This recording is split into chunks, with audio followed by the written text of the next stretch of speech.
we're going to go right into the riff. First up, low taxes are making the American middle class richer. That's the subject of the riff. Let's take a break from the war and follow up on an important economic story. That is the continued mobility of the great American middle class. There's a lot more prosperity here than left-wing, populist, tax and spend Democrats would have anybody believe.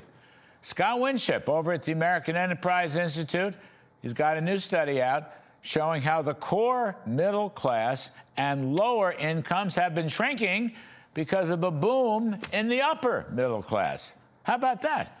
Dual income households have nearly tripled since 1979, going from 10% to 31%, reaching $326,000 a year. The so-called core middle class, holding at just over $100,000, basically dropped just slightly from 35 to 31%. And the lower middle class and the poor incomes have fallen a wee bit. But I'm going to label this, and I'm going to simplify it, nearly 50-year middle-class prosperity period as the low tax rate supply-side era, bookended by Ronald Reagan's tax cuts and Donald Trump's tax cuts. Family incomes have been rising across the entire spectrum, especially among women, by the way.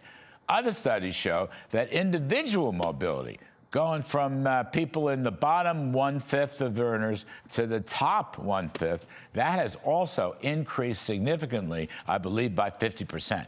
Now, Democrats love to bash supply-side economics as trickle-down or hollowing out the middle class.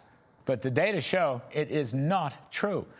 What's more, as my pal Steve Moore has been writing, Trump Tax Cuts 2.0 are uniquely designed to help the middle class through tax-free tips, tax-free overtime, and generally tax-free Social Security retirement.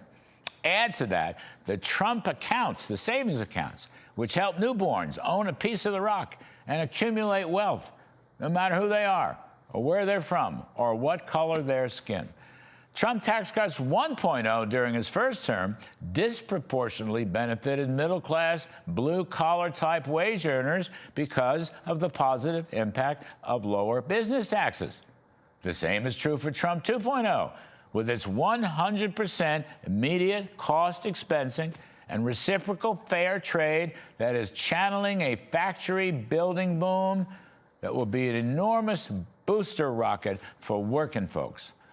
Meanwhile, the top 1% of income earners now pay over 40% of the total tax burden. Isn't that wild? And if you add in state and local taxes from some of these big blue states like New York and California, lately Washington State on the West Coast, the most successful earners will be paying half or more of the tax burden. That's right. Americans know they are overtaxed, and they also know that more and more of that money is being spent fraudulently in those very same big blue states that overtax them in the first place. Now, the GOP can beat history and it can win the midterms if it just goes out there and makes the sale.